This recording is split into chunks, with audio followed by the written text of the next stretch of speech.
We continue our coverage of the ongoing Western Cape SANTACO stayaway that is affecting thousands of commuters across that province. SANTACO is accusing the city of Cape Town in the Western Cape of refusing to recognize the taxi industry as an essential services. We speak now to Khululeko Sityebi from Cape Amalgamated Taxi Association and Budlender from Ndifunukwazi. Thank you very much to both our guests for your time this afternoon. Khululeko, let's start with you. What is the latest information at your disposal this hour? Good afternoon to the city. I'm glad to have this time, and then good afternoon to the viewers as well. What I can check at this point in time, our stand is still stand still. Like our vans are not operating. We are sitting at home, just watching the news.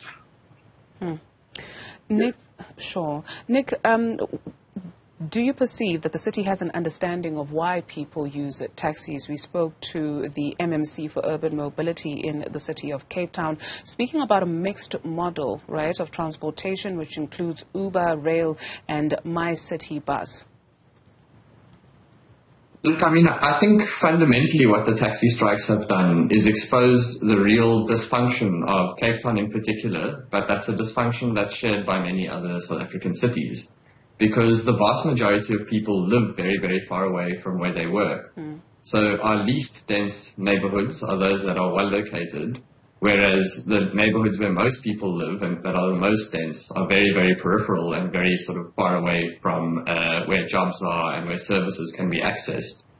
And ultimately, this is a consequence of apartheid spatial planning and of very, very direct interventions that were taken by the apartheid government. And yet we've seen no commensurate action from the democratic government. You know, they've done practically nothing to reverse the situation. And I think that's really, really kind of exemplified by the fact that still today, not a single affordable home has been built in the inner city of Cape Town by any level of government. So we have a situation that is socially, economically, and environmentally unsustainable, but no level of government seems to be attempting to address it. So, and I think that if our city did function better and if it had a spatial form that actually worked for the majority of people, then the events over the last few days would have played out very, very differently. Does the city, Nick, do you perceive, have an interest in actually addressing some of the issues that you speak of, namely the spatial planning in the city of Cape Town, more so when you speak of people living far from where they work? This is also a city or a province that wants to break away from the rest of the country. And so is there will to actually do something about this? So, I mean, there have been some sort of recent pieces of progress and what seems like increased political will, but so far it hasn't actually translated into an increased number of well-located affordable homes. And many of the projects that are announced and that are celebrated by the city face interminable delays. I mean, there are several well-located housing projects that were first announced in 2008, and we're now sitting in 2023, and practically none of them have been developed yet. So while I think there is renewed focus and there does seem to be some increased effort to address this issue, it certainly isn't of the scale required. And I think I should also just point out that the city has a large role to play and should shoulder a significant amount of blame, but so too should the national government and the provincial government, because neither of them has done absolutely anything to address the situation. Sityebi, there is an accusation coming from yourselves as well as SANTACO that the city of Cape Town is looking to completely remove or eradicate taxi operations in the city of Cape Town. What informs this? Yeah, that's true. In a sense that, remember, the operating license that we have currently, we're coming from the permit, what we call dormant permits, and then they changed to 2 years, and then now it's 5 years, or 7 years rather. So after 7 years, we have to reapply again for the operating license. Our question or our cry is why they don't just give us a lifetime operating licenses. It's highly possible that after 7 years, the city of Cape Town will discontinue issuing the operating licenses. Of which that is the reason today we are straight towards down, because now the city of Cape Town is driving this industry into the sea, if I can put it that way. What then happens, Sityebi, to the hundreds of thousands of commuters that rely on your services? it's all said in this manner because before we take this action this time around, we first consulted the local leadership, informing about the situation that we're facing, and then we explained them what is the reason.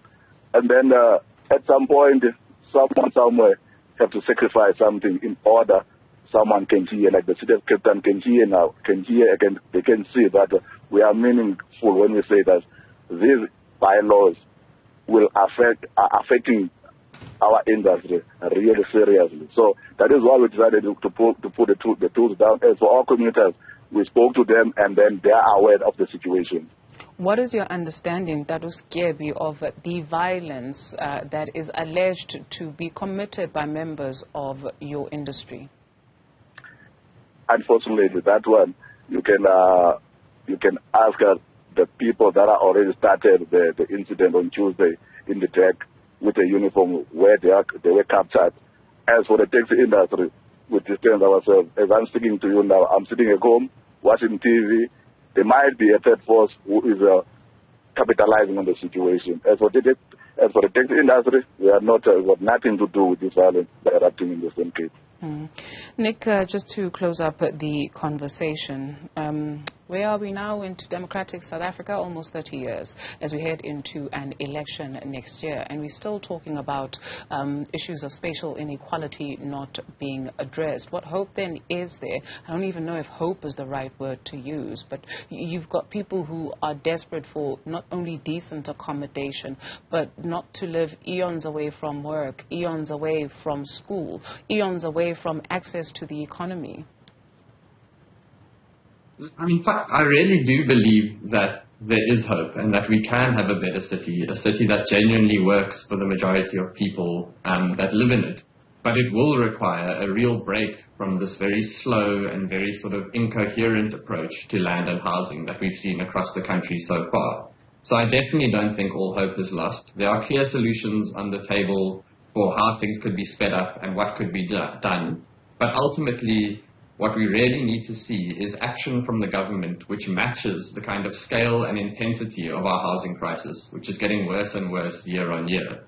So the current approach of sort of delivering a few projects here and there very, very slowly over long periods of time, I'm afraid just won't cut it, because the current system and the current situation that we have is not sustainable from a social perspective, from an economic perspective, or from an environmental perspective. So change is absolutely necessary, and it can be achieved.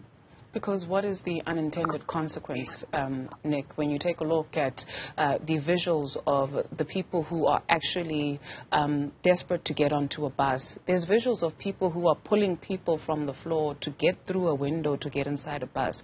People who are literally squeezing each other to get access into the bus so they can get home. Women who are afraid to get to a specific area after hours because they know the place in which they live. And so when you speak of a city that actually works for all of its citizens, what do we need to understand there?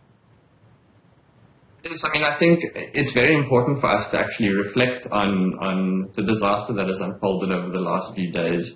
Images of commuters stranded at the station deck, and also images of people walking right through the night all the way from Cape Town city centre to Khululeko, 35 kilometers away, is something that we should never ever repeat.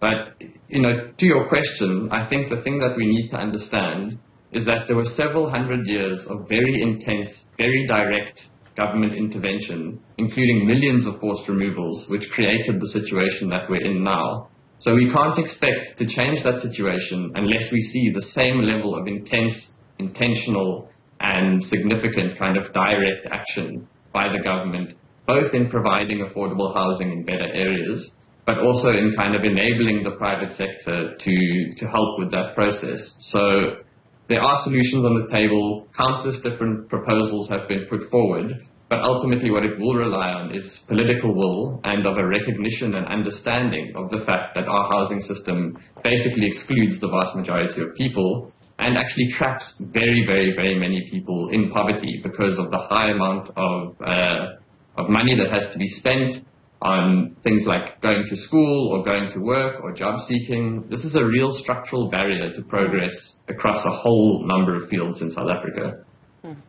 Thank you very much for your time this afternoon, gentlemen. Nick Budlender is with Ndifunukwazi.